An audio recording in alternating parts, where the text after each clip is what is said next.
Good? Okay. All right. I'm going to do this without a mic, so I'm close to things here. Thank you, everybody, for coming out tonight. Really appreciate it. We've got Jeff Clements is out from the Citizens Commission. Jeff left his practice as private practice as an attorney, and he served as Assistant Attorney General in the 90s. He founded the American Promise organization, now serves as its president. We're waiting for Jen Taub to arrive. She's a second member of the commission that'll be here tonight. And she is a professor at the Vermont School of Law? That's right. Is that the right school? Okay. So the format for this evening is Jeff's going to provide some introductory comments about where we've been, where we are, where we're going with this whole process.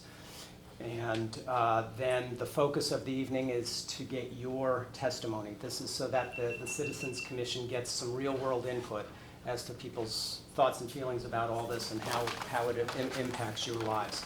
I do want to mention over in the corner there, Jesse Noviello from Voter Choice Massachusetts. If you're not familiar, it's another game-changing initiative that's going on to get ranked choice voting on the ballot for next year and implemented in Massachusetts. Please feel free to speak with Jesse and get some information about that.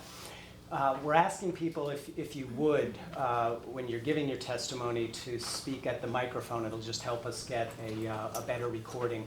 These microphones like you to be close. Have it like right to your chin here. And I think with that, I'll turn it right over to Jeff. All right, Andrew, thank you. Thanks for all you've done to bring us together this evening.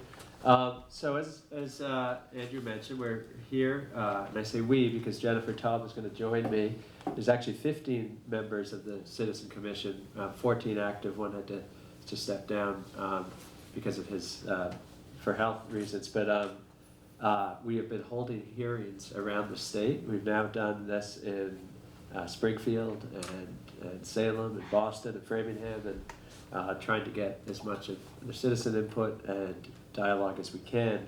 But I thought if you would indulge me, I'd give a little background on the national context for this, the problem that we're trying to solve, why it's a constitutional problem, constitutional amendment, the 28th Amendment that we seek, what's happened in Massachusetts around that with the question 2 that many of you helped gather signatures and sign, just like Jesse's doing back here for voter choice, ranked choice voting, which may be on the ballot. We hope it'll be on the ballot in November.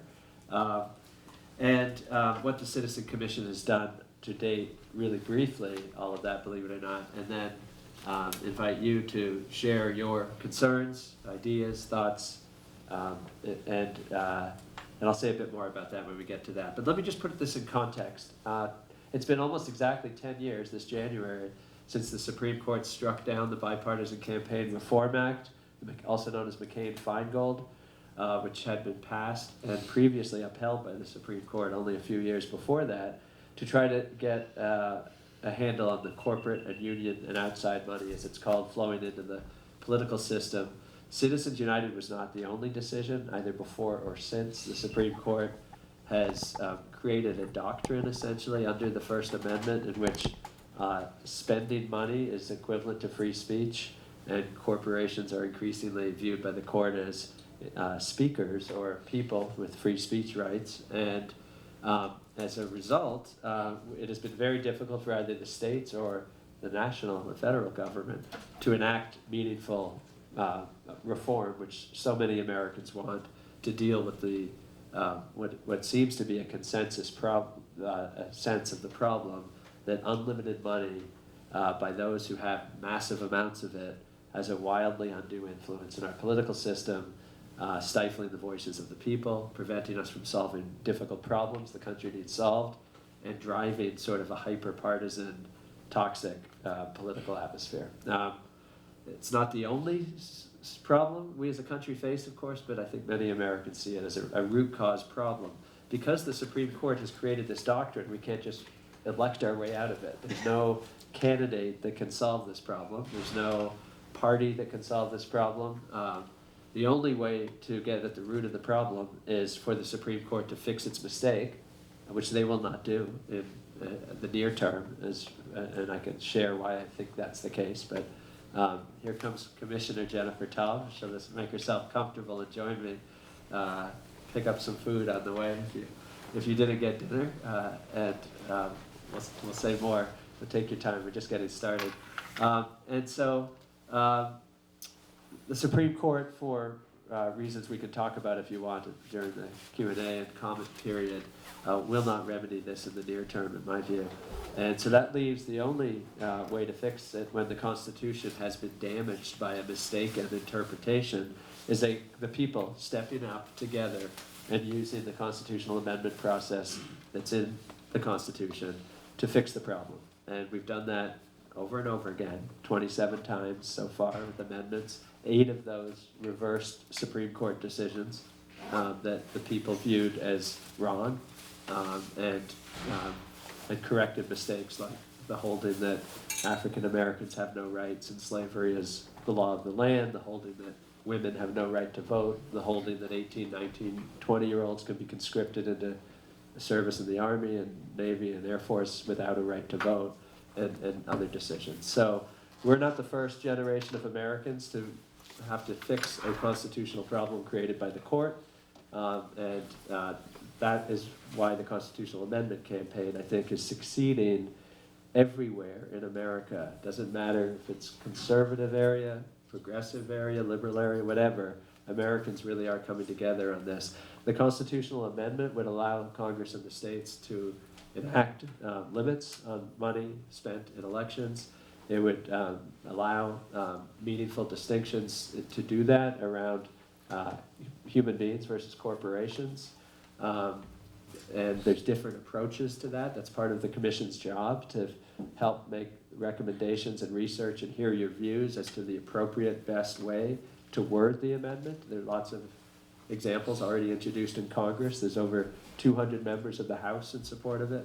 There's 47 members of the Senate in support of it, of various forms of this amendment. We need 2/3 of Congress to pass the amendment and have it ratified then by 3/4 of the states. That's how amendments are passed. When that happens, it becomes part of the Constitution. So that's 67 senators, 290 House members. So the progress over the last 8 years has been significant. 20 states have now formally passed resolutions calling for this amendment, calling for Congress to get it out and back to the states for ratification. The most recent was New Hampshire, just this year, became the 20th state.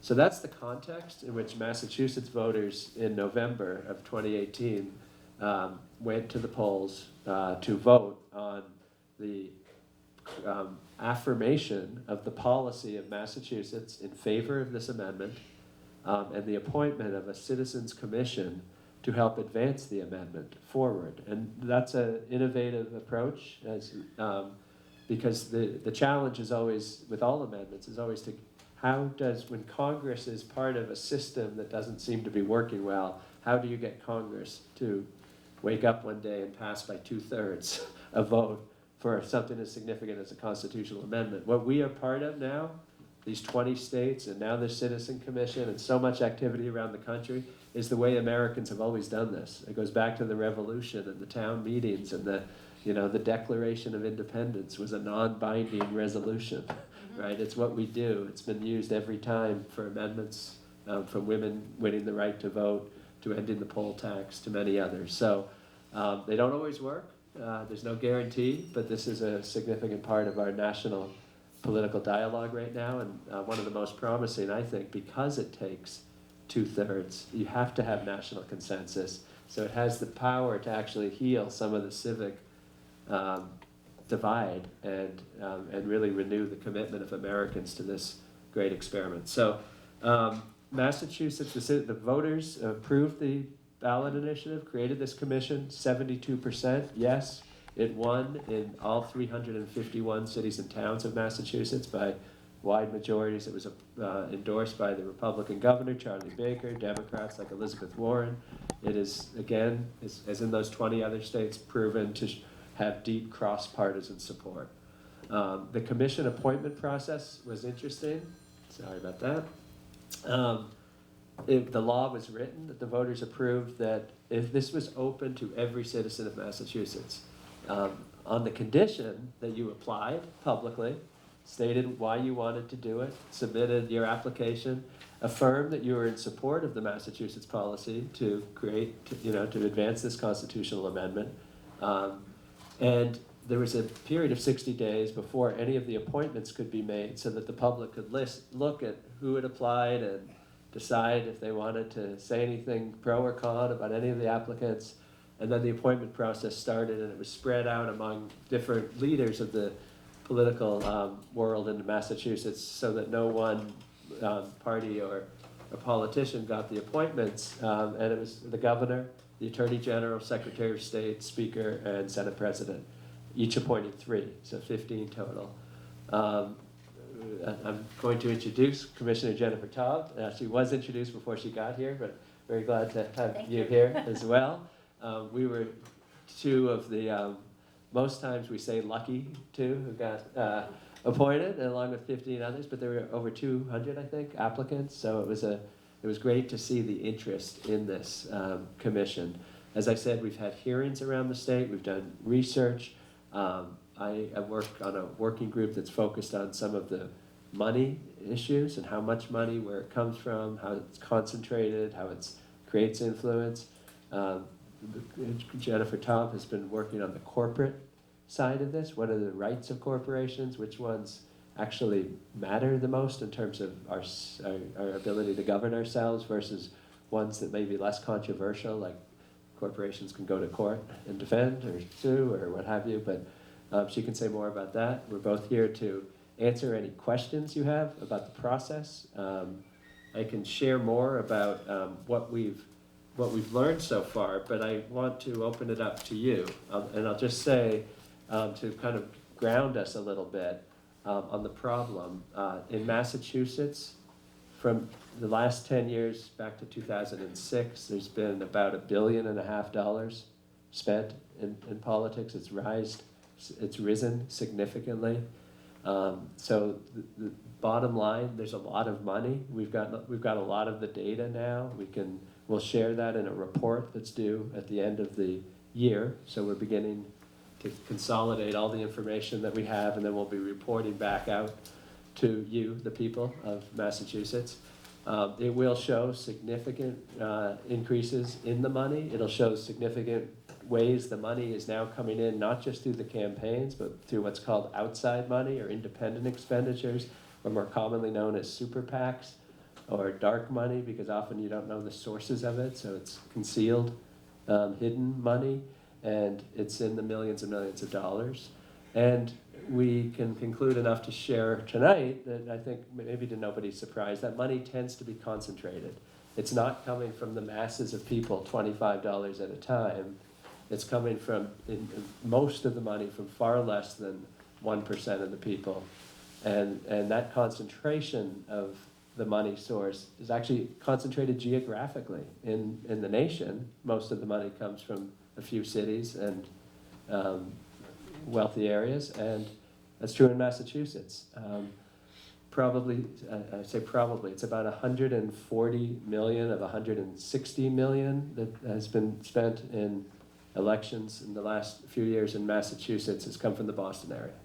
So if you're out here in the Berkshires, and if money is influence, if money is speech, you're much quieter, less influential than we who, I say, Jennifer's actually from Amherst, but Northampton, sorry, Northampton. So, but Nancy and I recently moved from Concord to Cambridge, so we are in the money beltway, I guess, where this money is coming from in so many ways. But it's also coming from outside the state. It's coming from corporate interests, and it depends on the issue.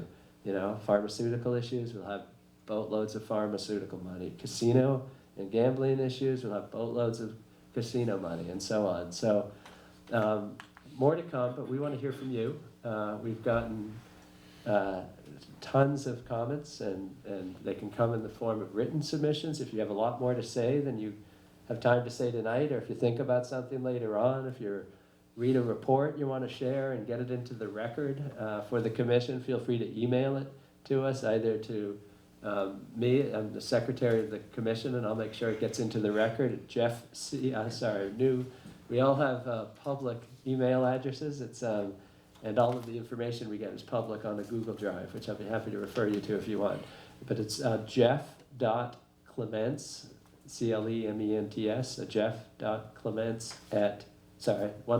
jeff.clements.mcc, for Massachusetts Citizen Commission, mcc@gmail.com. Yes, we use Gmail too. There was, and then do you want to share your email address and say a few anything you want to say introductory of that? But you're in the middle of the sentence. Do you want to finish it, or? Well, say your email address. Okay. Then I will finish my sentence. The same kind of structure. Jennifer.taub.mcc@gmail.com.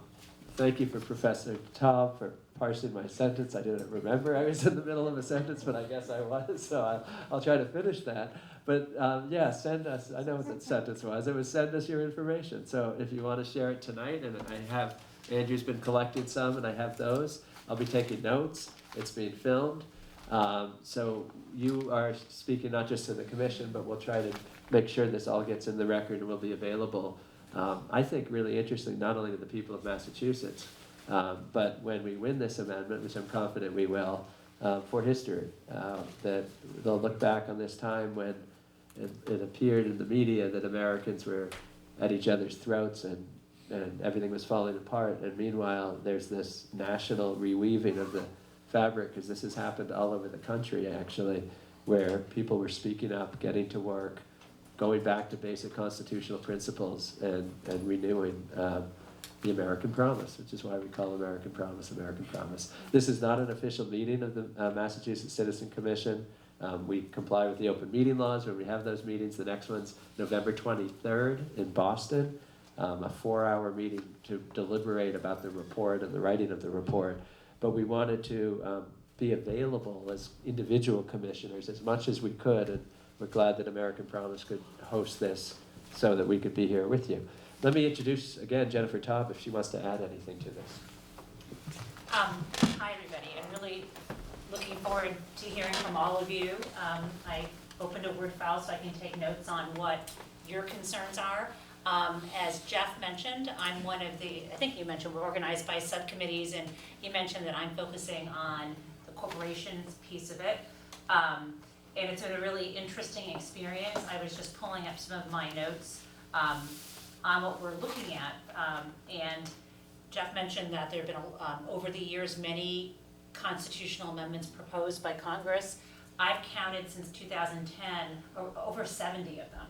And so what my working group is partially doing is saying, you know, we don't necessarily need to reinvent the wheel. Why don't we see what's been proposed and look at that through the lens of, you know, corporations. We're also looking at questions around, should a constitutional amendment be permissive, saying Congress has the right to do X, like restore the pre-Citizens United world, or should it be mandatory, Congress must, or something in between. Also, you know, so believe it or not, it's easy. We may have big ideas of what we're going to do, but we also want to make sure, even though we're not going to endorse, I think, any specific language, what we're trying to do as a commission is think about the implications of going in various routes. Ultimately, it's going to be Congress who's going to have to battle out this language, but it becomes, I think, very helpful to have a background in corporate governance and a history in this over the years granting of more constitutional rights to corporations, to have that sense, so that you can kind of then get into the weeds and think about what works or what doesn't work. But I look forward, as Jeff mentioned, we're having a 4-hour meeting on Saturday in Boston, and I'll be there because we can't, you know, committees can think about things, but we can't deliberate unless we're in a group. So I encourage you, I know Boston's far away, but if you can get out there, it should be pretty interesting because we're going to be getting into, you know, crafting that final report on Saturday. Great. And that's at the Connolly Library in Jamaica Plain, beginning at 9 a.m., going till 1. All set? I'm all All set. right, well, let's open up the mics. In Concord, we had town hall. I think you have town hall here, right? In Pittsfield, I was only saying the town hall because we'll do it that style. So just, if you've signed up, maybe Andrew will kind of govern the list in order. But we come to the mic, say your name, and if you would, say the community you're from. So your name, what town you're from, and share your views, concerns, impacts you've seen, ideas for the amendment. And as in town hall, which, the First Amendment, unlike what the Supreme Court thinks, is about everyone here has an equal right to. So the fact that you have more money doesn't give you more time at the mic. The fact you can't buy 10 more mics and yell in the back. Money doesn't get you anything in a democracy when people are exercising their free speech, or at least we don't think it should. And so we're going to make sure that we have enough, we can hear from everybody. And so try to limit your remarks to 2 to 3 minutes tops, and you can put it in writing or submit more than that. Or just take a break and let someone else come up and then come back and say some more if there's more time. It's not too formal, but we want to make sure we get to hear from everybody and take 2 or 3 minutes at the beginning. Henry has volunteered to be our timekeeper, and he'll raise a 15-second warning. If you're at the mic, you'll be behind him, so we better sit over there, Henry, if you don't mind. Thank you. And we'll go from there. Andrew, anything else? Yeah, so we'll just call people in order, and if anybody else would like to sign the sheet and get on the ordered list. Henry, you And- can come closer, people And won't- if you're not ready to sign and you decide later you get inspired, you want to speak, that's great too. Yeah, Yeah. come closer. And Andrew has People can done see. a real nice job, as I said, and we're grateful to him for organizing this. We're here on a running basis, so if you're having such a great time and think that somebody really should know about this, feel free to text them or call them and say, get down here and get to the mic, so they can come in anytime. And so we'll be here for the next couple hours to hear your views. So. By the way, I forgot in my introduction to say that Jeff is the author of this book, Corporations Are Not People. So if you'd really like some background on this topic, Jeff's written a brilliant book on the subject. And so you folks that are here tonight are eligible to win a copy of this. We're going to do a silent auction. Bids will start at $2,500. You can just. If that seems like a stretch, Jeff will probably give you a little better deal on one. So first on our That list. was a joke. I think they got it. I think. So Laura Page is first on the list. All right. Thanks, Laura. Thank you for being here. Yeah. Appreciate that. So, I'm here to talk about the challenges of addressing climate change. I'm sorry, Laura. Are you from Pittsfield? Oh, I beg your pardon. I'm not. I'm from Lee. Lee, okay, thanks. Yeah. Okay. So I'm here to talk about the challenges of addressing climate change as it relates to big corporate money in politics. I'm a member of the Berkshire chapter of the Citizen Climate Lobby, and we're a volunteer organization supporting the bipartisan Energy Innovation and Carbon Dividend Act, HR 763. Scientists recognize, it's a volunteer organization, I just said that, okay. Scientists recognize that an important part of any comprehensive plan to address climate change is a fee attached to the use of fossil fuels, recognizing the environmental costs of using these fuels. After exhaustive studies, this carbon fee has been found to be an effective strategy to reduce emissions, reduce pollution, and galvanize the development of alternative energies. With the dividend component of this bill, it does not place undue burden on those at the lower end of the household incomes. In fact, it's a progressive system versus a regressive solution. For the purposes of this meeting, I want to focus on the central reason why, despite the climate science, this carbon fee is a very heavy lift politically. The fossil fuel companies are big political donors. In the 2015-2016 election cycle, oil, gas, and coal companies spent $354 million in campaign contributions and lobbying, and in return received $29.4 billion in federal subsidies in total over those same years. That is an 8,200% return on investment. Despite the clear need to replace fossil fuels with clean energy as quickly as possible, permanent tax breaks to the fossil fuel companies are more than 7 times larger than those for renewable energy. The result is a self-reinforcing system of large campaign donations flowing into the campaign coffers of our politicians, and in return, huge subsidies and tax breaks provided to the fossil fuel companies. Clearly, corporations are not people, and the fossil fuel companies should never have this kind of influence over our elected officials. Thank you.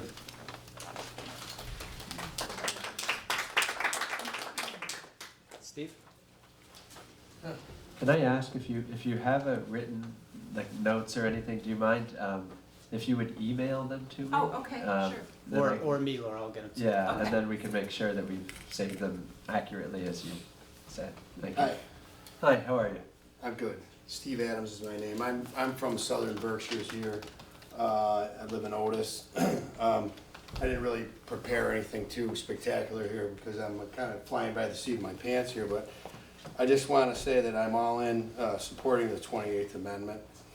And, you know, and I just want to make a distinction too that, you know, I think turns maybe some people off, that because this is sort of targeted at corporations. And I want to say that it's the multinational corporations that are really the problem with this, not small corporations. And I think people that have small businesses that aren't, you know, pumping huge amounts of money and, you know, think, oh, you know, hey, this is all against corporations. What, you know, what's this all about? But so I wanted to say that, and but I do think that, you know, the big corporations should not be able to dominate the political process, and it's really the money is ruining every aspect of our democracy,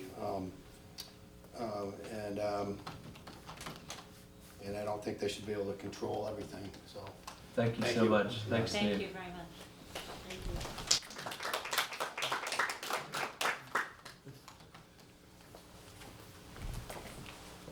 Can I just make one comment? I've been teaching out in the eastern part of the state this fall, and it's so nice to be back home in Western Mass. Because I'm like, you're totally my people. I've been out in Boston, and you know, no offense. Wow. No offense. Wow. No, I love the whole state, but I just, the authenticity here, it's so nice to be home. I don't mean, I mean that, how is there a way to say that without? Welcome home. There's no way. You don't have to. That's Okay, okay. thank you.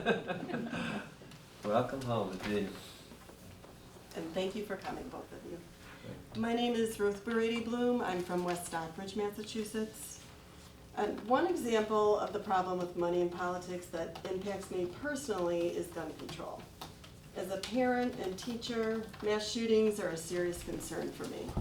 People are dying in our country because the National Rifle Association has bought influence from politicians who are unwilling to ban assault weapons because they are receiving financial contributions and then are beholden to this organization. It is wrong for the NRA and the gun industry to be valued above human life. Please set sensible limits on campaign financing and take American lives out of the hands of big money interests. Thank you. Jessica?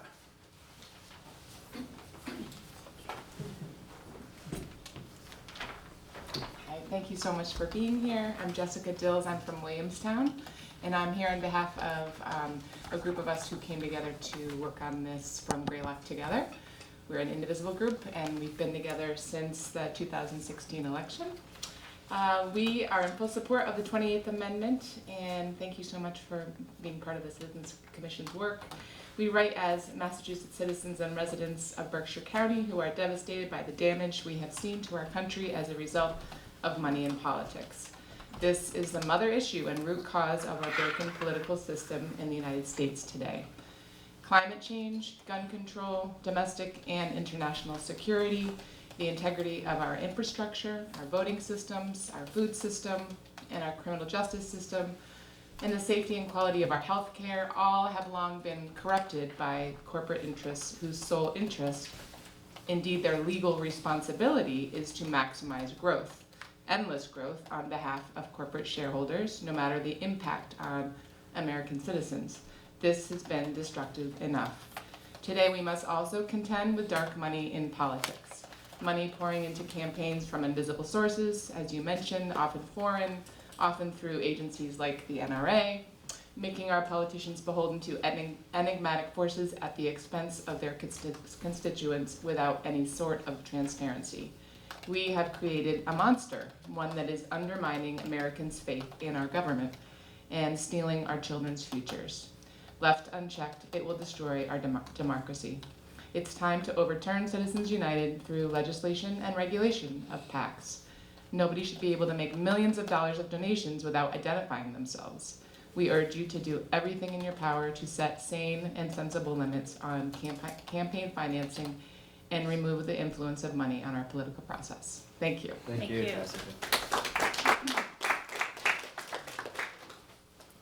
Mr. Rose.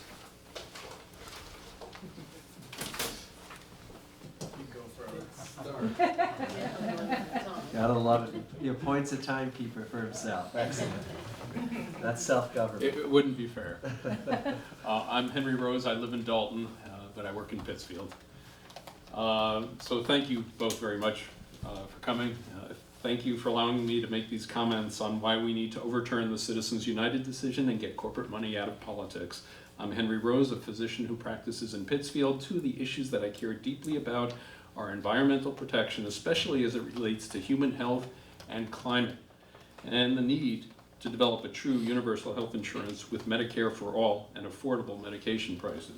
Both of these important issues are being thwarted by large corporations that wield too much influence on our government and our elections. It's no secret that companies such as Exxon have known for many years just how badly they're polluting the environment and causing catastrophic climate disruption, while influencing many of our politicians with their massive lobbying and confusing advertising.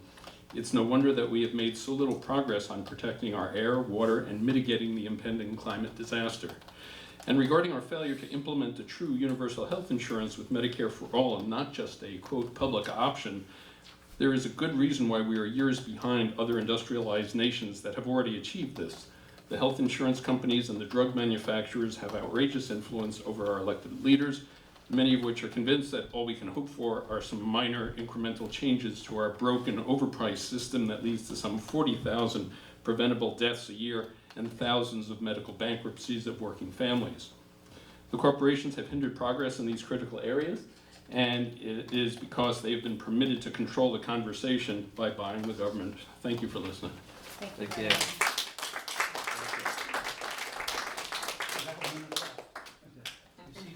Judy? Oh, thanks. Hi, I'm Judy Eddy. I'm from West Stockbridge. I've worked in Pittsfield for a number of years. So I have to talk fast because I wrote too much.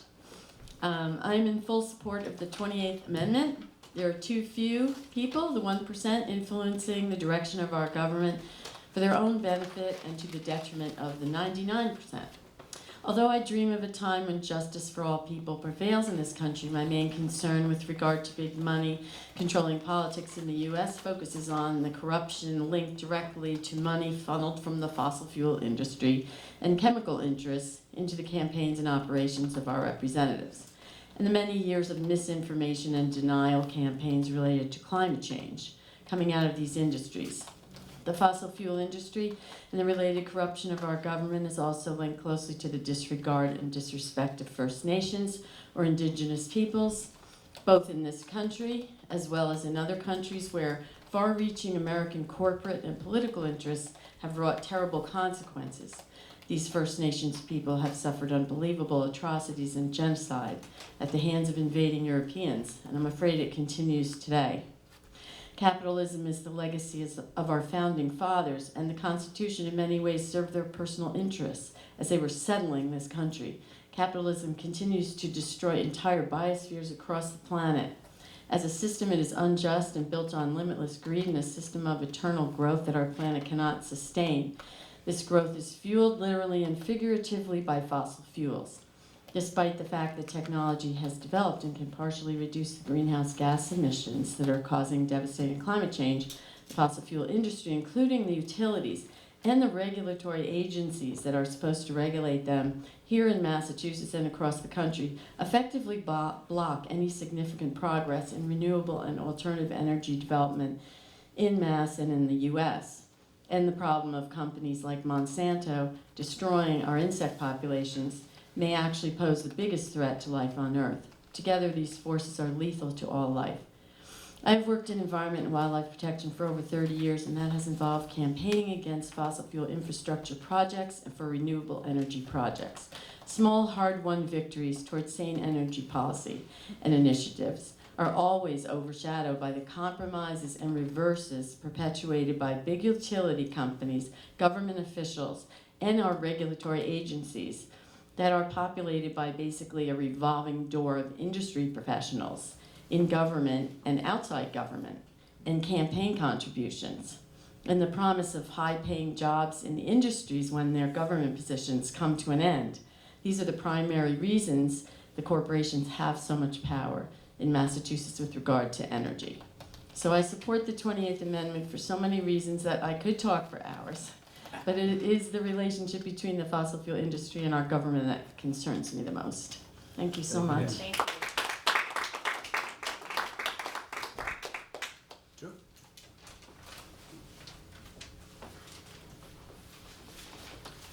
Drew Herzig, Pittsfield. I'm with Indivisible Pittsfield, another one of the indivisible groups. And for the record, Pittsfield is a city. We have a mayor and a city council. Thank you. But welcome to Western Massachusetts, the real Western Massachusetts. Thank you for coming out and doing this. It should go without saying, as a justly famous book says, corporations are not people. Money is not speech. But we know that unfettered capitalism destroys democracy, so we have to muzzle the beast.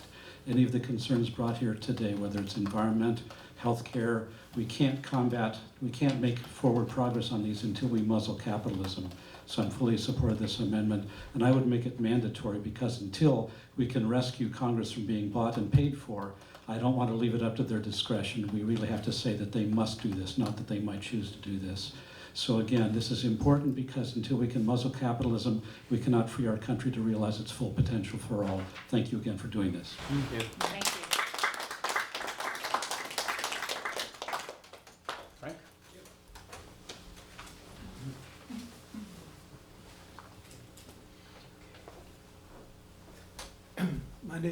My name is Frank Farkas, and I'm from Pittsfield. And one of the biggest concerns that brings me here today is that big money is often dark money. The sources are unknown to us. And I want to give an example of a local situation in which dark money almost swamped an important bill which has to do with the fate of immigrants in our Commonwealth. It's called the Safe Community Act. And it's supported by our local state representative. It would enable local police to actually refuse, unless there was a criminal allegation about an immigrant, refuse to cooperate with ICE. And the big advantage of the bill is that if you're thinking about security of the community, immigrants who don't trust police don't report crimes. And so this bill, because it would cut those connections between the local police and the ICE, would enable people of immigrant, especially undocumented immigrants, to trust the local police. A shadowy group in our state, which is called the Massachusetts Fiscal Alliance, recently, actually, I think it was 2017, sent out this mailer about our local state representative, Trish Farley-Bouvier. It's full of lies. It's a scare tactic, and the group does not and purposely keeps its donors anonymous, so we don't know where this money came from. It could have come from out of state or in state, but since nobody is named, they don't have to take any responsibility for the truth or accuracy of these statements. So as a result, it's really a smear tactic against our local representatives. It misrepresents her position. It misrepresents the purpose of the bill. It claims to argue that Pittsfield would become what's called a sanctuary state. The bill hardly does that. It's much more mild, and it's been vetted by local police commissioners. That's my major concern. Another thing I want to bring to attention is that at a local, I'm with the Berkshire Democratic Brigades, at a recent meeting, an issue was raised about a concern about how the wording of this amendment is how it's worded. And I want to read for you. Concerns expressed about drawing the line in the proposed amendment so that it puts limits on the spending of for-profit corporations, but does not unduly limit the freedom of unions and nonprofits to engage in political activity. I just want to finish by saying that our group,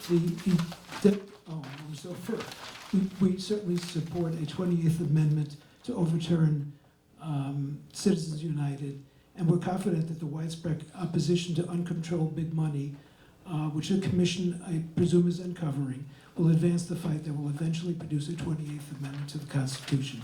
Thank you for all the work that you do in this noble undertaking to help restore true democracy and a level playing field in our country. Thank you.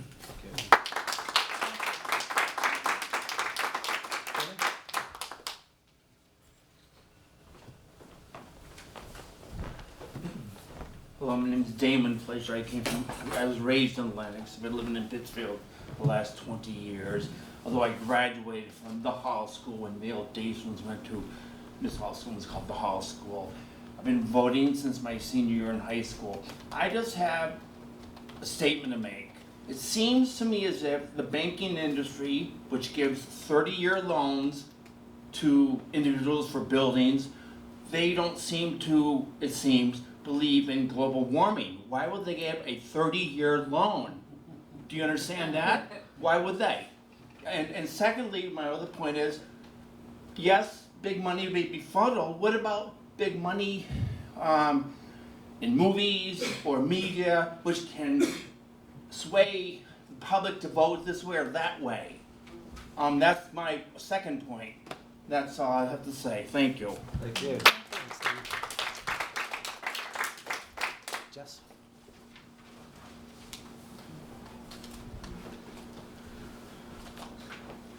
All right, so my name's Jesse Noviello, and I live in North Adams, and so I'm actually the organizer for Voter Choice Massachusetts, although today I'll be talking just as a private individual. And one thing I wanted to talk about as a young person involved in politics and who has considered potentially running for office at some point in my life, and who knows other folks that have also considered that, our campaign finance system is one of the biggest barriers to people running for office. I do not want to be a professional fundraiser my entire life, and if I were to become a member of the House or even a state legislator at some point, that would be a huge part of my job. There's tons of reporting that suggests members of Congress are spending up to 40 hours some weeks on just raising money. And it's going down even lower than that into state legislative races and even city council races. I just looked it up. Over $50 million was spent on the Virginia legislative races in the 2019 off year. None of those are federal offices. Those are just state offices in one mid-sized state. They spent $50 million between both sides. And so what that means is, especially as we move into the future, more and more people are gonna have to spend more time raising money. And a lot of people who may have great policy ideas, may be great at representing their community, will decide they don't want to be part of that because they just don't want to spend all their time raising money. And then on top of that, there's another group of people, particularly people of color and people who are poor, who will be unable to raise that kind of money because they just don't have the networks, they don't have the people who they can call to give them any money. And already our Congress skews incredibly wealthy. Members of Congress are far wealthier than the average or median American, and that problem will continue to get worse if we do not fix our broken campaign finance system, and if we continue to have more and more big money pouring into our races. So I think it's very important we keep in mind how this affects who seeks office and who can seek office, as well as also once people get into office, how much time they're spending on their job versus on campaigning. Just a couple decades ago, people spent way less time raising money and way less time campaigning and a lot more time legislating. And I think a 28th Amendment banning big money, if done right, could be instrumental in reversing that and getting our legislators back to legislating and allowing anyone who has good policy ideas to run for office without having to fear having to spend so much time raising money. Thank you so much. Have a good one. Thank you. I wouldn't normally do this, but since you identified as a young person, I'd like to reflect that in the record. How old are you, Jesse? 26. 26. Thanks so much. So I'm toward the end of the list, and I'm next on it. Would anybody else like to speak before I do? Any others? I can change your mind afterwards as well. So my comments this evening follow up on some of the comments that others have made related to the fossil fuel industry and climate change. An example of the negative impact of big money in politics is the gas pipeline controversy here in Massachusetts and elsewhere. A majority of Massachusetts citizens believe that we should be transitioning from a fossil fuel-centric energy policy toward one with primary emphasis on energy efficiency and clean, renewable, sustainable energy sources. The reason for this is obvious. Climate change and pollution are problems that must be dealt with head-on, or else the devastating impacts that we've already seen will only be the beginning and will become unimaginably worse. Therefore, a majority of Massachusetts citizens do not want to see any investment in new fossil fuel infrastructure. However, the fossil fuel industry, wielding big campaign finance contributions to politicians, are relentlessly pushing for gas pipelines to be built across Massachusetts and the rest of the country. The industry argues that energy demand in the Commonwealth necessitates this, but there is abundant concrete data that entirely negates this. The bottom line, sadly, is that with big money interests relentlessly pushing for legislation in their favor, it remains extremely difficult to hold back industry efforts to push unwanted fracked gas pipelines down our throats here in Massachusetts. I want to reference a study done by the International Monetary Fund that was published back in May, a couple of segments from that. The United States has spent more subsidizing fossil fuels in recent years than it has on defense spending, according to a new report from the International Monetary Fund. The IMF found that direct and indirect subsidies for coal, oil, and gas in the U.S. reached $649 billion in 2015. Pentagon spending that same year was $599 billion. These subsidies are largely invisible to the public and don't appear in national budgets. Broken down to an individual level, fossil fuel subsidies cost every man, woman, and child in the United States $2,028 that year. Back to my comments. Subsidies and tax incentives are entirely appropriate for startup industries to help them gain traction and achieve economies of scale. Every major industry in this country has appropriately benefited from subsidies and tax incentives, which are usually gradually removed as they achieve their purpose of helping the industry achieve liftoff. So then, why does the fossil fuel industry continue to enjoy massive subsidies when it is a fully mature industry earning soaring profits? Is it because A, most Americans think that's a good idea, or B, the fossil fuel industry continues to buy the influence of our legislators with enormous campaign contributions and lobbying efforts? We all know the answer to that question. It is wrong and it should be criminal. And I'm going to borrow a summary that came off of my friend Chris Coggin's testimony that I'm submitting, and it's perfect for mine, so I'm going to read it. Our current electoral system is plagued by corporate greed and the power of fossil fuel ideologues to spread disinformation globally and to bend the electoral process to their will and against the will of the people. We must overturn Citizens United and implement widespread electoral reform through a system of public campaign finance at all levels. Thank you very much. Thank you. Thank you.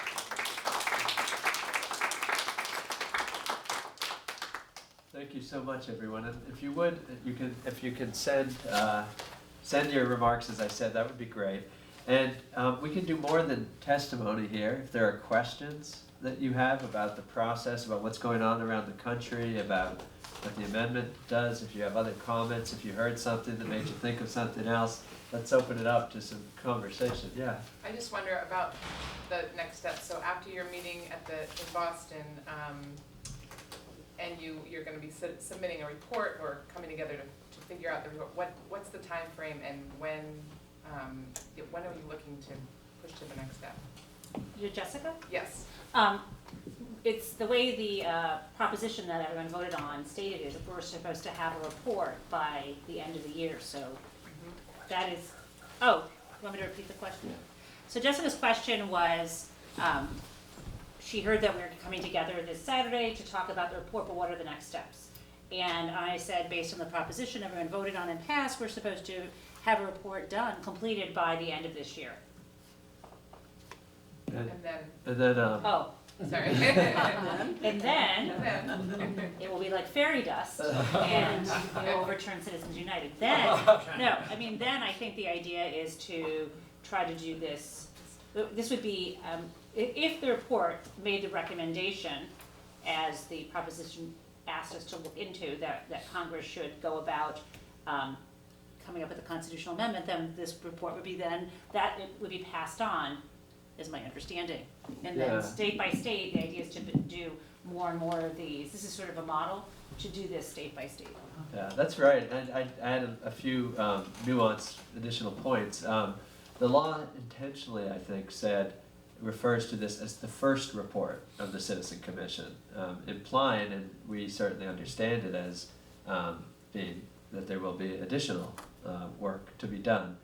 Based on what we've been able to do so far, we do think there's additional work to be done. We've made a lot of progress. The report, I think, will be interesting. Both there's different sections that the law required. The voters insisted that the commission including about the nature and impact of money in Massachusetts politics, the ability of the people to reasonably regulate corporations, given the Supreme Court jurisprudence around that, the Supreme Court cases, the analysis of what the amendments introduced in Congress already say, so that we can have some understanding where's the baseline, an analysis of any recommendations the commission would make about the amendment language. And there's a few other pieces that I'm going from memory, but that's so that all needs to be in the report.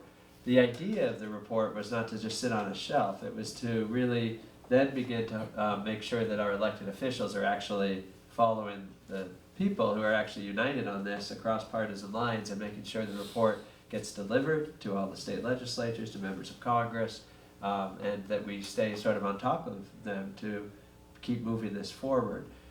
So there will be more work to be done.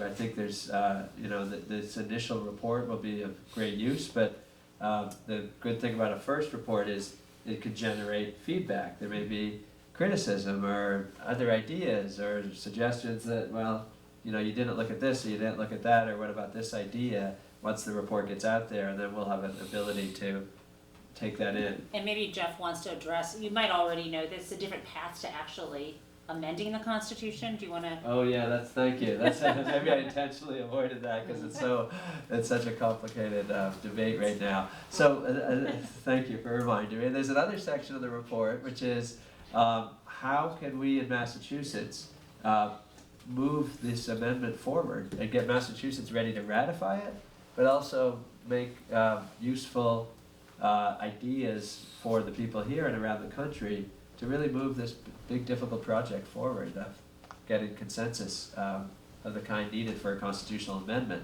What Jennifer's referring to, I think, is the, under Article 5 of the Constitution, that you can propose an amendment with a vote of 2/3 of Congress, and then it's ratified in 3/4 of the states. That's the method I referred to. It's the method we've used for all 27 amendments so far.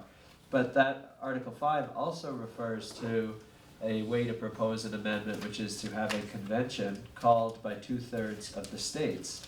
And then when 2/3 of the states send their delegates to such a convention, they propose a constitutional amendment after presumably debating and evaluating and deciding, and then that's proposed, it still must be ratified by 3/4 of the states, no matter how. That's what Article 5 provides for. We haven't had a convention yet, so we don't know for sure what that process actually would be, and the debate is around, will Congress actually do this without the threat of a convention, and should we go the convention route? That's doubtful. Yeah, that many people, I don't know why, but they doubt that Congress could decide 2/3 on things.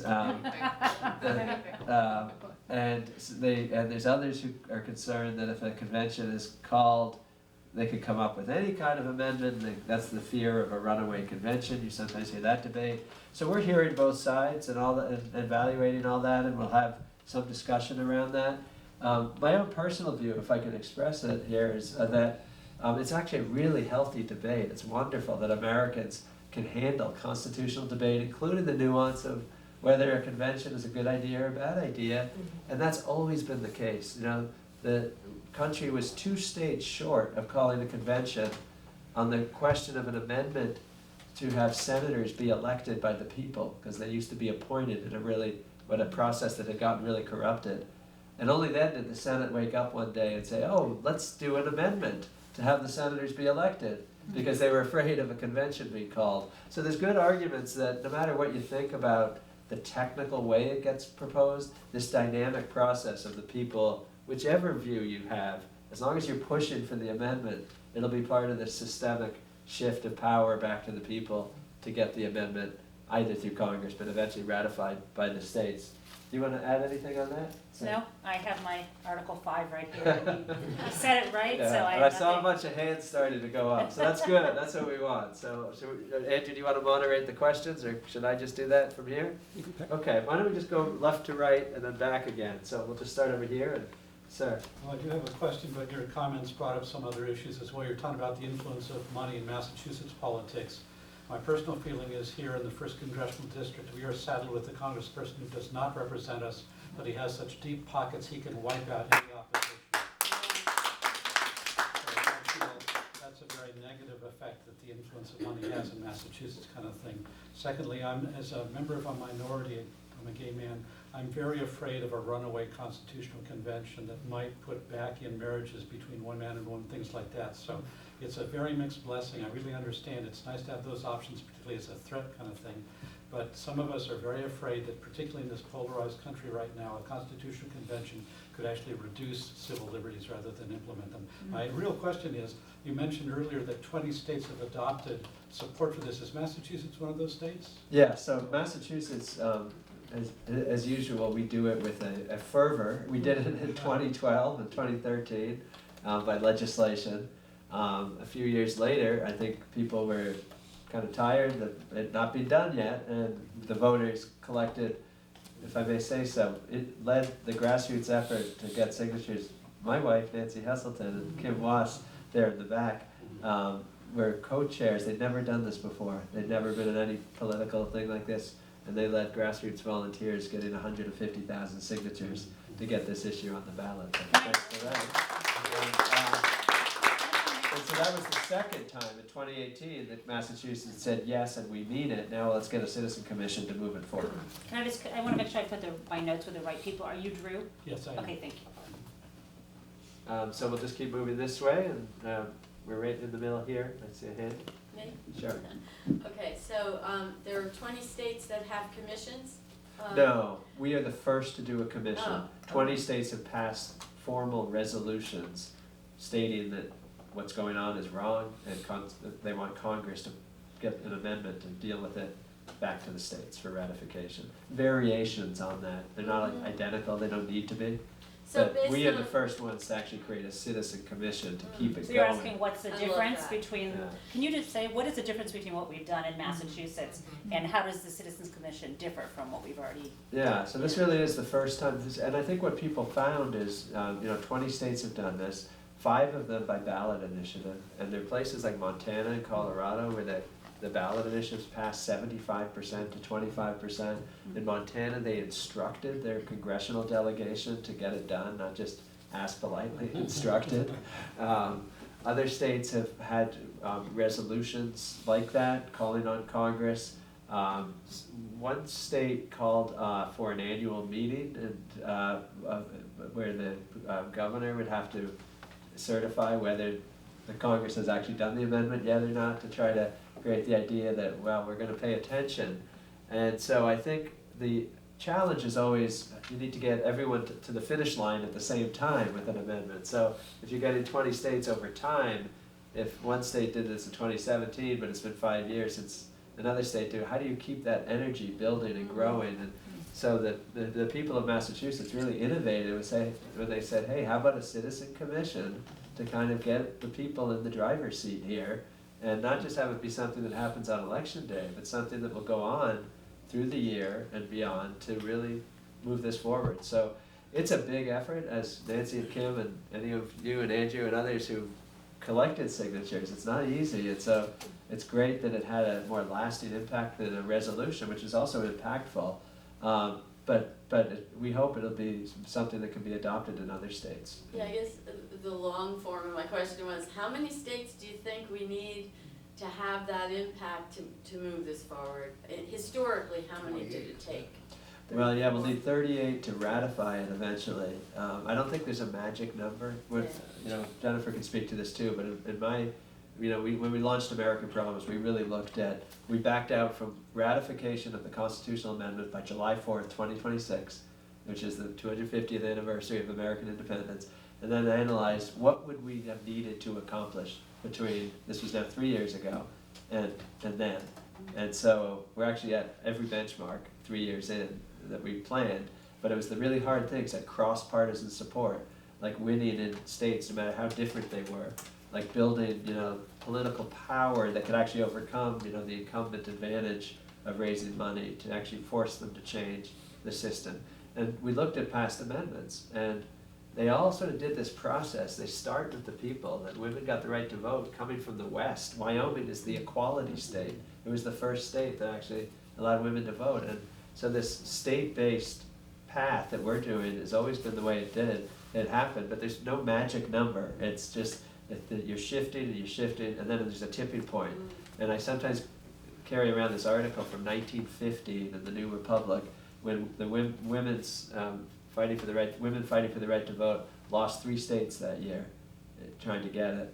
And this article was like, it's over, they're done, they're never going to happen, and it was ratified 3 years later. So there's no magic. What the key is that you keep building it and you keep pressing and you empower and trust the people with leading it, because it has to be systemic. It won't be an organization. It'll be driven by the people. And that the moment comes when it can actually happen. And you might lose that moment if you're not ready.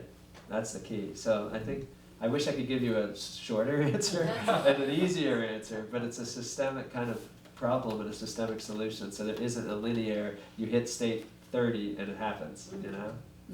Yeah. Oh, so there were a few here. We'll finish this section, then move over here. My question was, when does this reach the ballot? And you've explained that to get to this stage, it has come to the ballot. Yeah. But you've made a very important point, and from my point of view, it's the fact that we need to market. Language is very important. People need to grow accustomed to the language that we're using and the goals that we want. And so I wonder if we will not be going to the ballot again before with different steps, trying to promote some of this language, trying to promote some of this understanding. What you're trying to do, what we're trying to do is not easy. Yeah. It's very difficult, and people get very angry because they don't because we don't understand. It really needs to be broken down into very, very small steps. Yeah, well, thank you, I think that's a very important point, and help us break out those steps and help us with the language, that's what this is all about, so, yeah, it's fascinating that, you know, it's all, constitutional amendments are pretty complex things, big deals, and yet we do them, and I think it really is true that, you know, I think Americans don't want to get in the weeds necessarily of every political issue, but every now and then, we take on these huge constitutional issues and solve them, and we move on, you know, women vote, we have equal marriage, you know, we do these huge things, and most of them didn't involve the Civil War that was needed to end slavery and start again with the idea that we're equal people. So all of those were complex issues, and I often think like they were really, messaging got really clear, end slavery, votes for women, equal marriage, and we need that like 2-word thing for what we're trying to do. So if anyone has the 2 words like that, let us know. Yes. Is the commission, is 15 of you that, from the ballot, that were appointed as a result of the Massachusetts ballot? Yeah, we're down 1. Down 1, so, and what I thought was really interesting, the governor, who's Republican, the attorney general, who's a Democrat. So is it a pretty bipartisan commission in Massachusetts, the 14 of you, or is it, I mean, the state's mostly Democratic, but. I haven't asked any of my fellow commissioners how they're registered. Okay, Yeah. so. I don't know. Partisan issue has never come up in the Excellent. commission. It's really a non-issue as far as the conversation has been. I think personally, we worked hard to get more Republicans to apply to have Republicans appointed. I think the governor, there's independents. I'm not sure, we expected the governor to appoint some Republicans, and I think he appointed a couple of independents.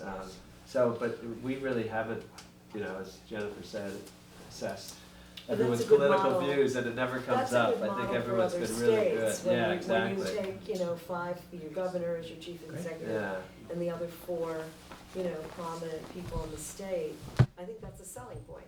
yeah. You know, that people, that this will be represented by all political parties. Yeah, thank you.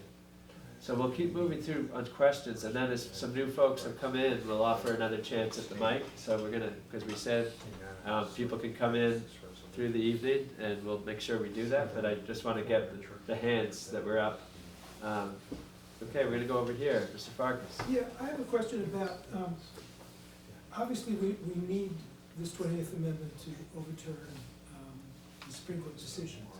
But is it sufficient? There are other areas where maybe other laws have to be introduced. For example, there's a lot of abuses of current law. The FEC is very lax, so that people don't even observe the rules for 501c3s and C4s. A certain amount has to go for social spending, but they really use it almost entirely for political influence. How do you affect that problem with a constitutional amendment, or does it require additional law, state law included? So wearing my commissioner hat first, that's beyond our mandate. Taking that off for a moment and just being an ordinary citizen, I think you're absolutely right. I mean, part of the structure of the FEC is to kind of possibly always be in deadlock because of the 2 and 2 structure. And so I think those are the kinds of things that, what I found is once you have groups that organize around things like campaign finance or free and fair elections or getting money out of politics or overturning Citizens United, these are all have the same threads to them. And I would say stay together, you know, with the groups. When you're talking about this, talk about those other issues too. But as a commissioner, that wasn't on our plate. Yeah, I agree. As the commission, we're trying to wrestle this constitutional amendment and forward it along. An American Promise, though, with my American Promise hat on now, we do believe the constitutional amendment is absolutely essential, foundational, but not enough. And that also is consistent with history, that we pass constitutional amendments, usually in American history when times are tough and everything's falling apart, and we do a bunch of them, like 4 between 1961 and 1971, between 1910 and 1920. And if you look at those time periods, it's like we set the constitutional foundation, but then we did all these other reforms at the same time. And I think we're already seeing that. I mean, we have ranked choice voting here in the room. Who heard of ranked choice voting outside of Cambridge, where I live? It's been since 1940, but now it's sweeping the country. It's people are talking about ranked choice voting. They're talking about open primaries.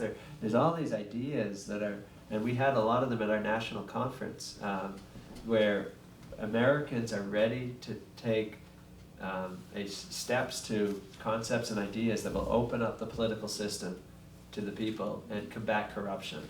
And so, the FEC maybe has served its purpose, and we'll have to find something better if it can't be repaired. But what I see all over the country are new, big, bold ideas getting a lot of support. And I think we get I think of it as the house, right? Constitution's the foundation, which you have to have, but you also need the walls and the roof and the windows and everything else. And then other questions? And then some folks came into the room as we started. What we've been doing is, if you want to share testimony about or concerns or questions about money in politics, the constitutional amendment, the Citizens Commission, feel free to step up to the mic, state your name, and share your views. We're trying to limit it to 2 to 3 minutes, and then you can submit anything in writing as well. So, anybody who came in later? Yes, sir. Oh, my name is Samuel Smith in Williamstown, Massachusetts, and I wish to leave with you the 2 documents. One, the annual town meeting of the town of Williamstown, Massachusetts, on May the 17th, 2011, passed a resolution unanimously in the town without debate. It read in part, whereas the First Amendment of the United States Constitution was designed to protect the free speech right of people, not corporations. I'm skipping past a number of the other whereases. Whereas the Supreme Court's ruling in United Church Citizens United versus FEC will now unleash a torrent of corporate money in our political process, unmatched by any campaign expenditures in totals in U.S. history. This was in 2011. The citizens of Williamstown were prophetic. Finally, now be it resolved that the town of Williamstown, Massachusetts, hereby calls on Congress to pass and send to the states for ratification a constitutional amendment to restore the First Amendment and fair elections to the people. I will give you a copy of this after I finish the second one. On July the 18th, should have a document on the page, on July the 18th of 2011,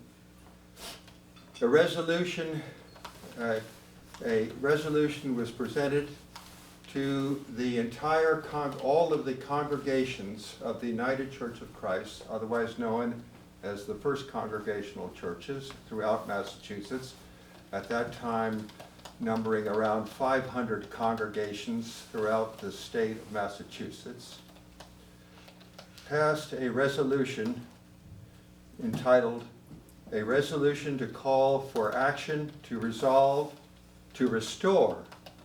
the Dream of Democracy," subtitled, "A Response to the United States Supreme Court's Decision, Citizens United versus FEC." I didn't have a chance to go over quickly all of the things in that 3-page resolution, very thorough. Some of this is religious language. Whereas Christians believe that human beings are created in the divine image and set as stewards over all creation, we are not created to be proprietary landowners who can exploit the earth's people and resources for their own gain. Whereas corporations, both for-profit and not-profit, are not endowed by their creator to be it the state or a god, with inalienable rights, and further are obliged by their bylaws to pursue a stated purpose, which is necessarily limited, and the profits and institutional survival of large corporations are often in direct conflict with the essential needs and rights of human beings. And finally, there's others whereases. Whereas the First Amendment of the Constitution was designed to protect the free speech rights of people, not corporations. In some footnotes that were interesting in this resolution, it was stated that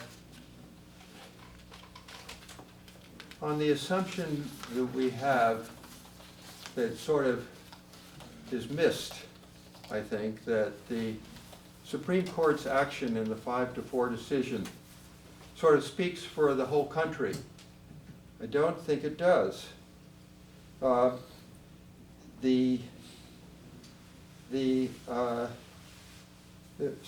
expressed the phrase, through that action we are participants in our own subjugation.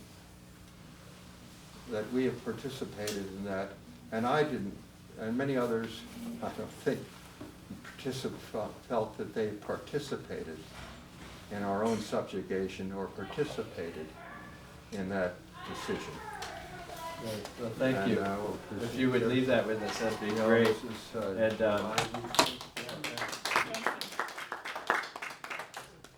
And and these kind of resolutions have been passed by cities and towns and congregations and any other body where people gather can pass a resolution affirming this kind of sentiment, and that is also important to forward the amendment along. 800 cities and towns have done that so far, and I don't know how many have. I know in addition to UCC, the Unitarian Universalists have passed similar resolutions, and there's now a Business for American Promise, business networks of business people getting behind this, so it's one way that can help advance the amendment as well, so thank you. Other questions or comments?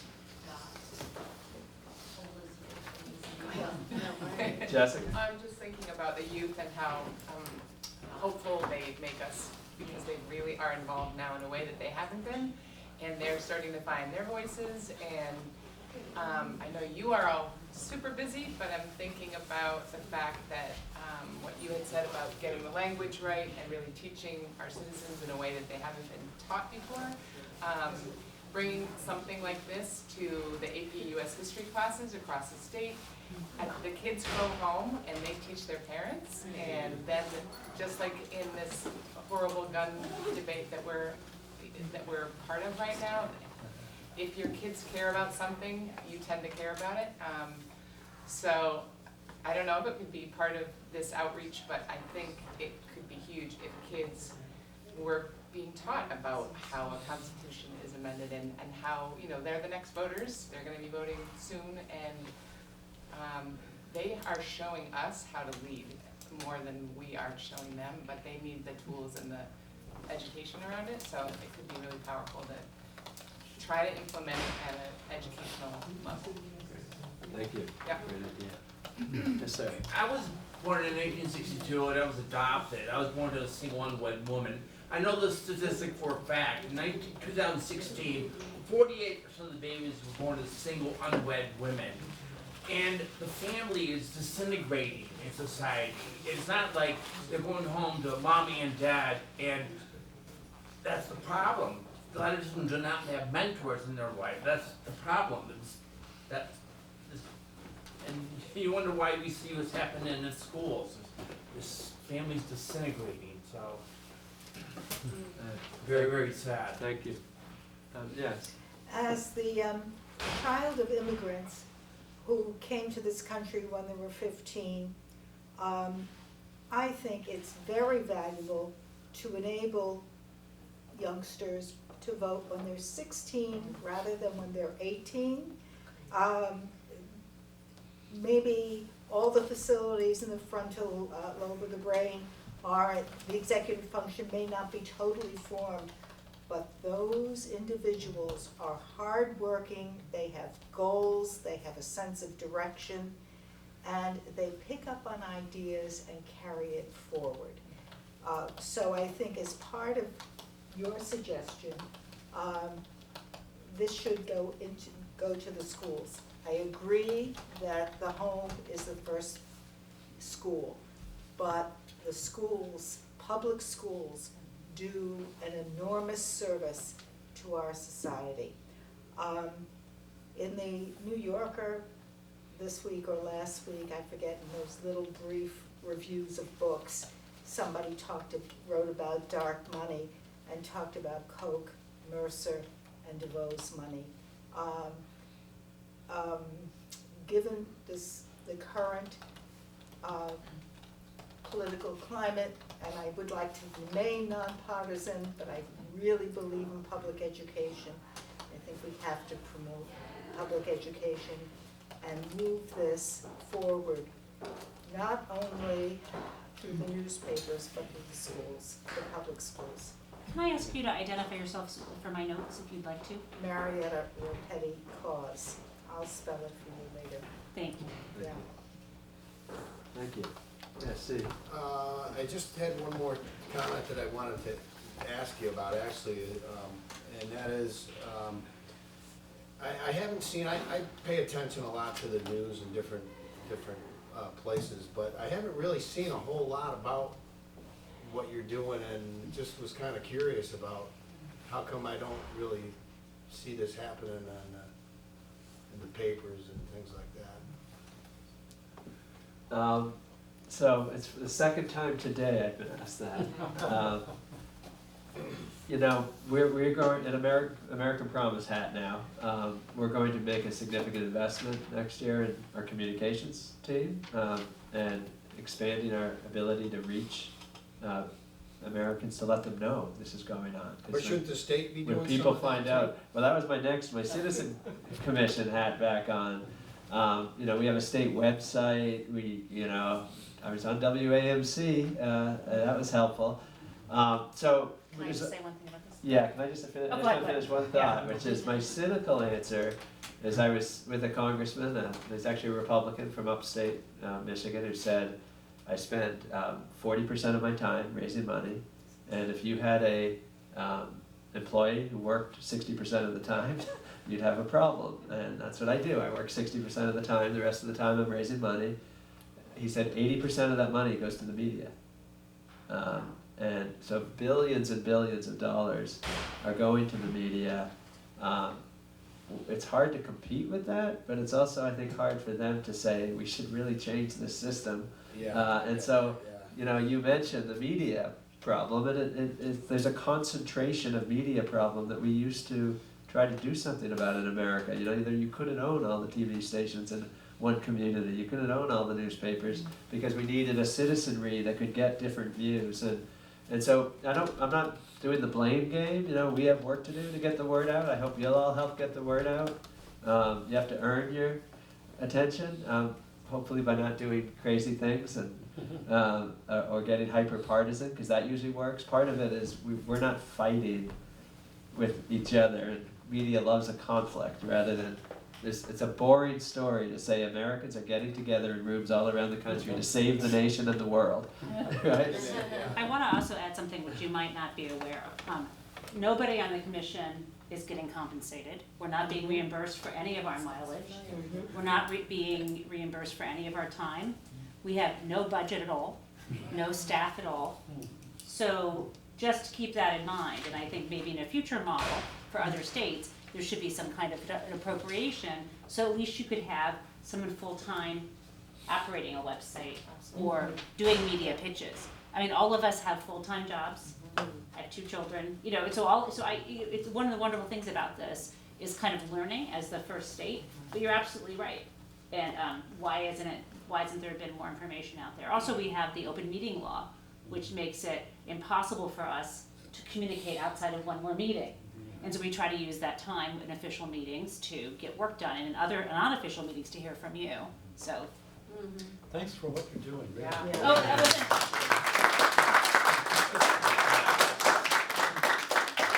I was not inviting that. I was just trying to. We'll pass the hat and buy you another iced coffee. It's okay.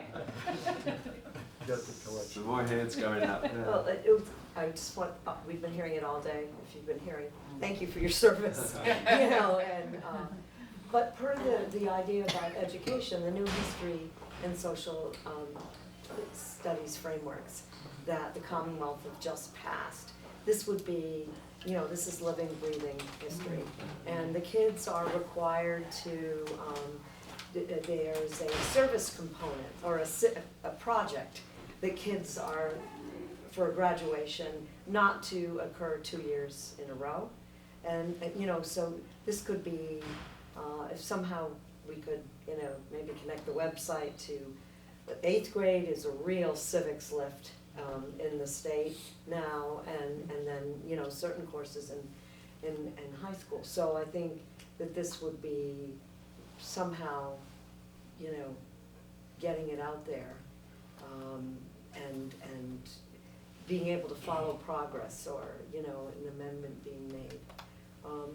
The other thing I'm thinking about is dark money, and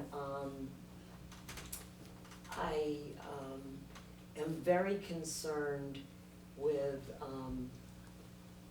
the churches, which are nonprofit, the Catholic Church in particular, because, you know, I used to be a very uber Catholic. There's some, you know, gentlemen in, that are spending an awful lot of money, and not only is it dark money, you're not sure where it's going, but it's also, you know, separation of church and state on top of everything else, you know, as a political force. So I'm really concerned about Citizens United for the dark money, and specifically when it goes into religious groups, and that even more influence. Can you try to explain what the Supreme Court gave the reason why they gave, that we have to overturn their reasoning? What did they say? Why did we have to, can you put in kind of Sure. simple terms that we don't have to, we didn't go to law school, that we can understand what they said? I'll try first, and then Sure, the please. professor will back it up with learned reinforcement. So I'm going to go back, actually, you know, about 40 years, because this is, until 1976 or so, the Supreme Court had never weighed or struck down a limitation on money or campaign finance rule on First Amendment grounds. They'd never done it before. Now, partly there wasn't as much regulation, but, you know, we've had the Tillman Act since 1907, which limited corporations from giving money in federal campaigns. 1948, prohibition on union money in campaigns. 25, 30 states had anti-corruption laws called Corrupt Practices Acts, which protected their state elections from money in politics. So this goes back before Citizens United. One of the first cases, Buckley versus Vallejo, is a case that evaluated the post-Watergate reforms and really developed the reasoning that the Supreme Court took to in Citizens United and sort of put on steroids, which is basically that money is related to speech. You need to spend money to get even a lawn sign, so that it has something to do with speech. They said if you have limits on the spending of campaigns, you have to balance the justification for that against the limitation that poses on speech, and it better be a good reason. And they decided that a reason about corruption could be a good reason, but not systemic corruption, only quid pro quo corruption, as they call it. Only, you know, you can still have a rule against bribery directly, but if it's having a systemic effect, the Supreme Court doesn't care about that legally. They say that's not a reason for these laws. And they have said now that our equal rights as citizens isn't a justification. So if either of us went to the Supreme Court to argue that Massachusetts needs a law, and the reason we passed this law to have limits not only on direct campaign contributions, but on outside money, the super PACs, because we have equal rights to be heard and represented in our political system, we would lose just because we made that argument, that our equal rights are not a justification for what they view as restricting speech. And so it's basically a First Amendment analysis where 5 of the justices, now maybe 6, say that limitations on money in politics essentially are like bans on speech, and that you can still do it for specific corruption purposes, so that's why there's still limits on direct contributions, but you can't do it to sort of solve a systems problem of corruption or unequal rights. Obviously, we think that's wrong, but so did 4 justices who are also very smart who dissented. And it's been a controversial back and forth for 40 years trying to get it right. So the amendment isn't plowing new ground. It would really say, well, you know what, those 4 dissenters actually were right. And the cases that went the other way, because Citizens United reversed 2 Supreme Court cases that had said we should have limits on money because of the impact on equal rights and systemic corruption. And so the Supreme Court has been wrestling with this, and it is a difficult problem. I mean, there are speech implications and there are corruption implications, and trying to get that right isn't easy, but we think the amendment needs to reset the ground that basically our equal rights do matter, and systemic corruption is a concern, and that the Supreme Court went way too far on the other side. Do you want to add to that? Who were those 4 dissenters? Justice Stevens, Breyer, Ruth Bader Ginsburg, Sotomayor. Later, when Justice Kagan came on the court, she's in that camp now. In the past, though, Justice Rehnquist, a conservative, dissented in all those cases saying that corporations have free speech rights. He was a dissenter. It wasn't always a liberal conservative breakdown around this issue. So I'm gonna not say something smarter, I'm gonna actually try to make it even simpler and see if you can tell me. So just to be as clear as, and many of you may know this, but even today, the Supreme Court distinguishes between, the Supreme Court still allows Congress to forbid corporations themselves, the corporate entities, from giving any money whatsoever directly to a political campaign, period. So direct money to political campaigns is still off the table. Prior to Citizens United, there were limits also on corporations doing so-called independent spending to support a candidate or to attack a candidate, or even certain types of issue ads which were obviously candidate focused within a certain window of time before primaries and elections. And that was what, McCain-Feingold, the parts of McCain-Feingold that the Supreme Court struck down did. And if you might remember that Citizens United, what's interesting, it's not a for-profit corporation. Citizens United was a 501c4, so-called issue organization. And what they were trying to do is distribute a movie called Hillary, the movie. Somehow Hillary Clinton is everywhere at all times. And anyway, they wanted to distribute this, and they were a membership organization, and so they brought the case because they wanted to clarify whether they'd be able to do so, because this was going to be a film about, a TAC film about her, that they wanted to sell, like for HBO and other places, but they didn't want to run afoul of the First Amendment. So not only did the Supreme Court strike down over 100 years of restrictions on corporate spending in elections, but they also didn't even need to go that far, because this wasn't even, they could have just said, oh, this is a movie. They could have done a much more narrow holding. But the problem with where we are now is the so-called distinction between independent and direct spending, as someone mentioned here, is completely blurred, because what independent spending is supposed to mean is that you don't coordinate with the campaign, but the FEC is not intervening in those cases, and we even have, even under the law now, you can have well, I don't want to speak to, but you could have a PAC that is totally focused on one candidate that's funded by corporate interests, dark money, and that PAC, you know, is not considered to be coordinating with a candidate, even if it has a candidate's name, and even if the candidate shows up at the events. So it's made a mockery, and my biggest concern right now is that we're just one case away from the court saying, well, this is sort of silly.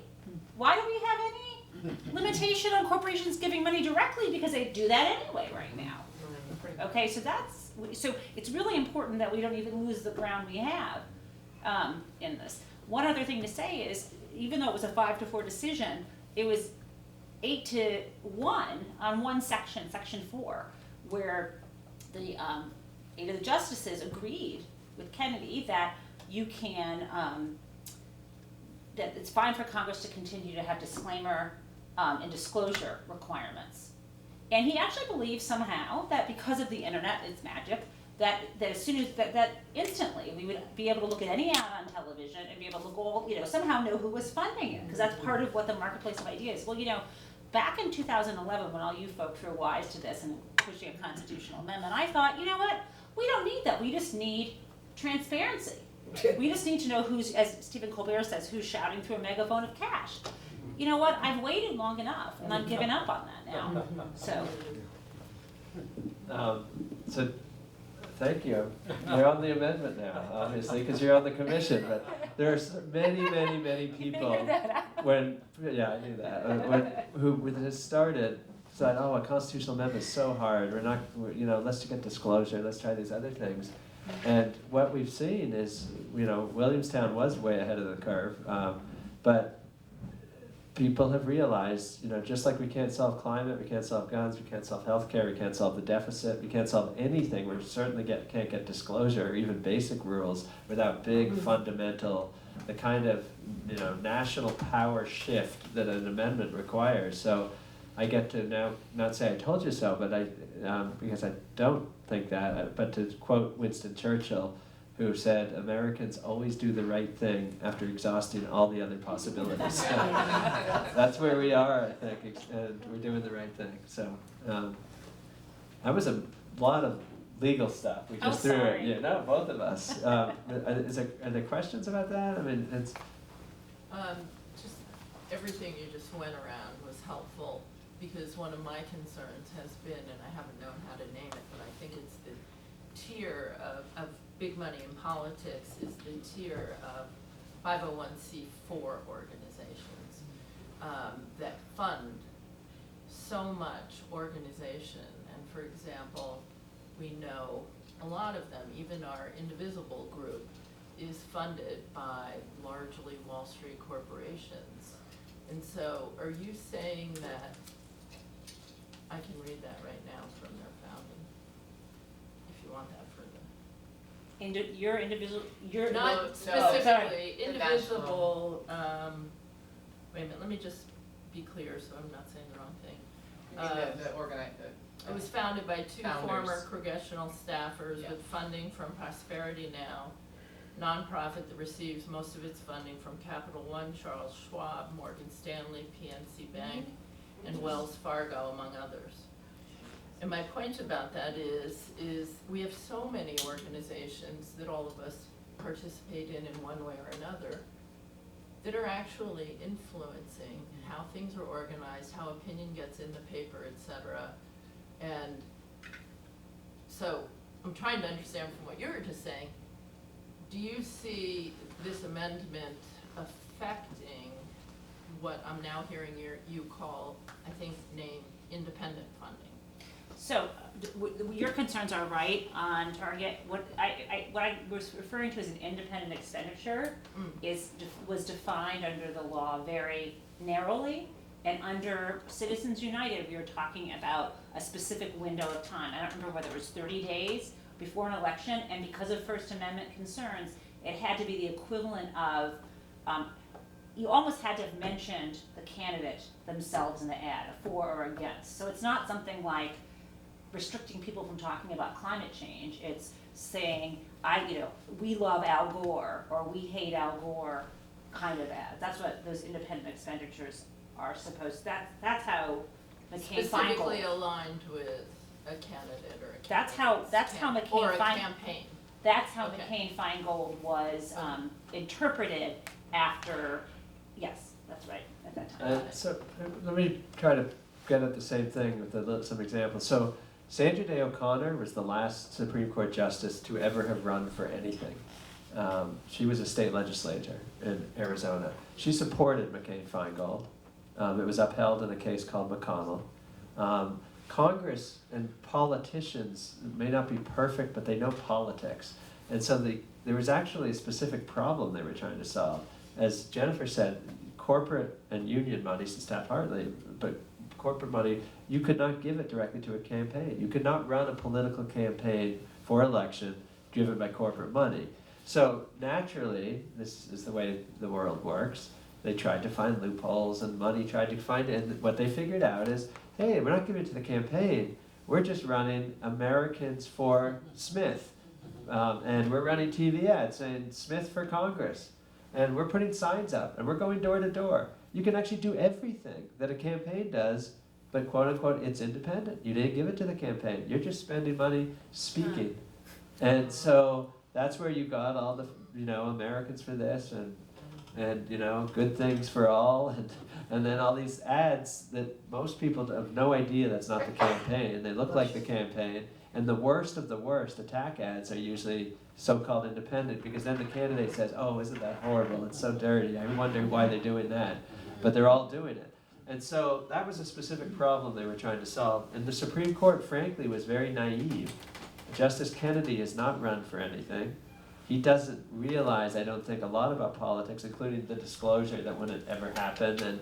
And so he viewed independent as being truly independent, like it's just us trying to speak, and we're not the campaign, why should we have limits? Rather than having the respect for Congress that they were actually dealing with a real problem of evasion of the law, and they were trying to close a loophole. So. And let me just add to that, part of what was so interesting about Citizens United is that the majority doesn't say a corporation is a person. They said, hey, all of us here we can spend as much as we want independently. I mean, there are limits on us giving to candidates, but we can independently. So why should we forfeit that First Amendment right, recognized under Buckley versus Vallejo, simply because we organize ourselves as a corporation? And most of us who do corporation law scholars are like, well, yeah, you should, because corporations also get all these other benefits, but anyway. And that was the argument there. But one of the biggest concerns, though, is, as you mentioned, very large, well-funded corporations, they don't even need to put those ads out. The fact that they don't like what someone's doing, that's, the fact that they could spend $100 million crushing a candidate is exactly what the problem is. They don't need to even do it. It's the fear. Candidates know they can't make a certain industry angry. We've seen it with NRA, and so on. And the fact that they do it reinforces, that's why we don't have reasonable gun restrictions in this country. So I guess a little follow-up to that is, do you see this amendment affecting, or does that just have to flow out of, arguments that follow, legal challenges that follow? But do you see, in your pursuit of it, affecting that tier of spending? Yes. And the goal both is directly and also in terms of, even if it continues, in terms of its transparency, perhaps. So yes, in my view, speaking both personally, the commission hasn't finished its work, there's going to be recommendations, etc. But if we don't have an amendment to address this outright evasion of the laws, trying to make sure that we have equal rights to be represented and participate in our political system, the whole thing goes down, right? We had $132 million in a Senate race in New Hampshire, 700,000 voters, 132 million, 99 of it was so-called outside money. But it looked it's the ads, it's the attack ads. They didn't care about New Hampshire one bit. They weren't from New Hampshire, they were from, the biggest super PAC was from Georgia. What they wanted is control of the US Senate. And so we're just beginning to see, they were only 9 years into this. 10 years from now, we could see $500 million Senate races because there's so much at stake, those billions and billions of dollars of subsidies that we heard about, and so if the amendment doesn't do that, we're not solving the problem. So the amendments that have already been introduced in Congress specifically refer to whether by the candidate or others to influence the outcome of the election.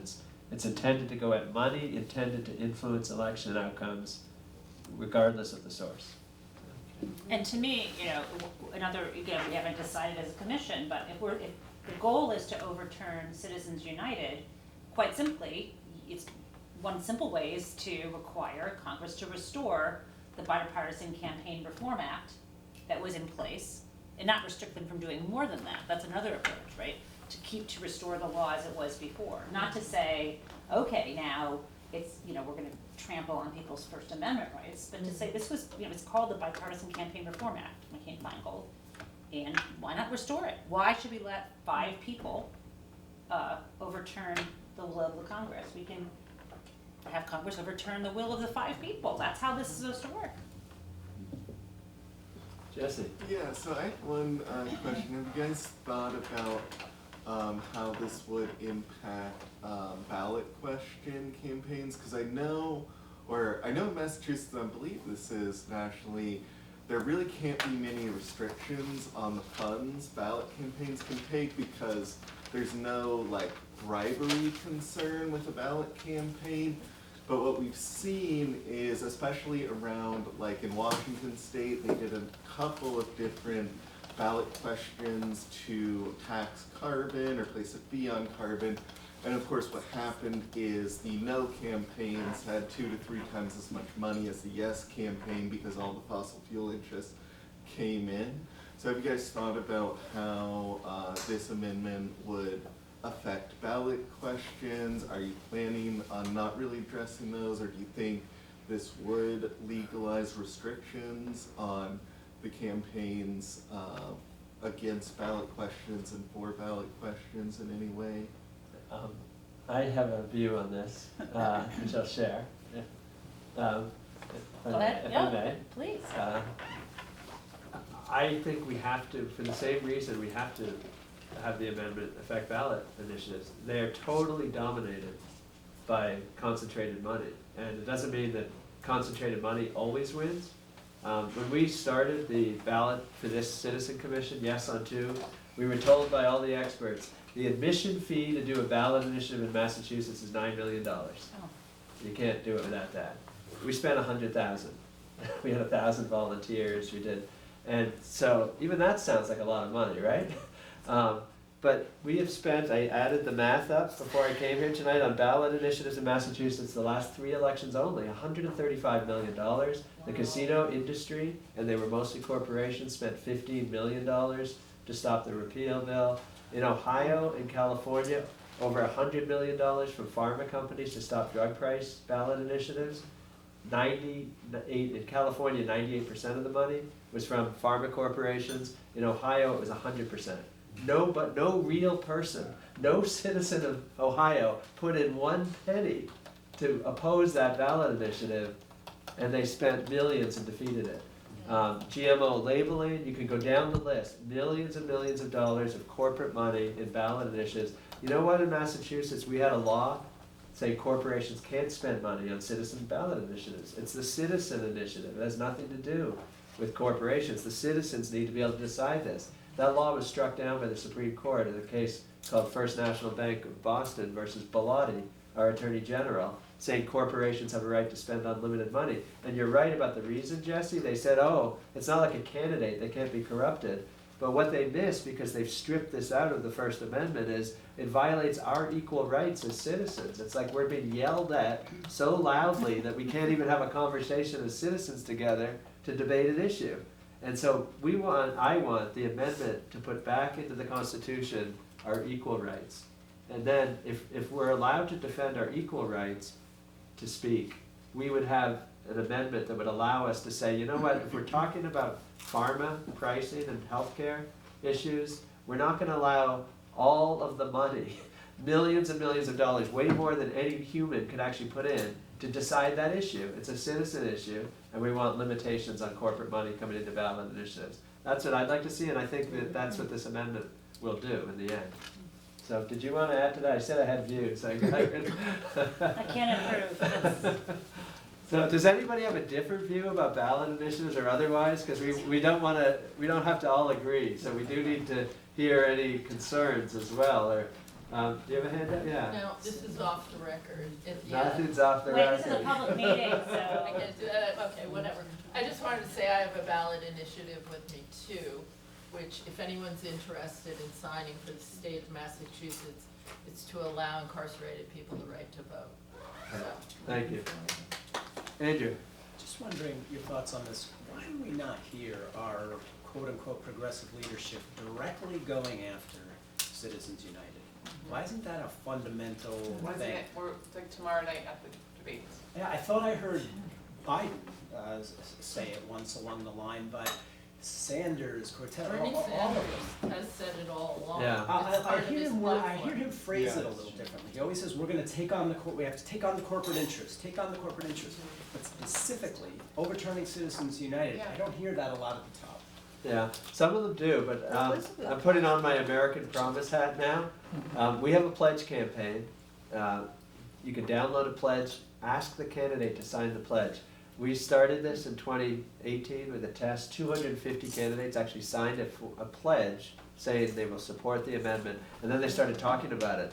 In the presidential race, we actually have 13 of the candidates signed on to that pledge, including Sanders, Elizabeth Warren, Bill Weld on the other side, running the Republican primary, signed on. Interesting. Yeah, and Pete Buttigieg, Mayor Pete, I can't say his last name, thank you, Buttigieg, actually is talking about it in the debates. And he at one point said, specifically on an amendment, he thinks we need an amendment. He said, we did an amendment when we didn't want to drink in this country, then we wanted to drink again, so we did another amendment. Don't tell me we can't do an amendment to save our democracy. So that's the kind of conversation we want to have, where they're not just saying, don't even say overturn Citizens United, say we want a constitutional amendment to get big money out of politics and protect the rights of the people. That's in Bernie Sanders' platform. Yeah. On his website, that specific statement. Yeah, so I think, oh great. So I think they think that it's like constitutional wonkery and somehow it's, they've been advised by all the message consultants that, just say more vaguely. So it's our job to say, no, we're having this conversation, join us. You can say constitutional amendment, it's okay. We'll know what it means. But, it gets to your point, Steve, we have to get this out more in the media so that when you hear it, oh yeah, that's that 28th Amendment, I want that too. And then the candidates will start talking about it. So get the pledge, take it to anything anyone's running for. Doesn't have to be president, it could be school committee. Say, we want you to sign this pledge that you're going to be behind this amendment because we need everybody behind it. No. It's interesting too that, the people that are benefiting the most from this is the media, because so much of this money is going right to them. And so it's skewing, the media too. So there's just so many aspects of this that are skewed. So, sorry, Jennifer, go ahead. Good point. And, it's a game that we don't even have a piece on the board, and we're losing here. Yeah, talk about having a dog in the fight, they sure do. Yeah. The controversy going on right now, it's benefiting them too, so it's, I don't know. So maybe we should wrap up. We can continue the conversation, but I know some people will want to have been trickling out, and we're happy to stay and continue talking, but don't want to keep anyone who wants to wrap up. Thank you all for being here.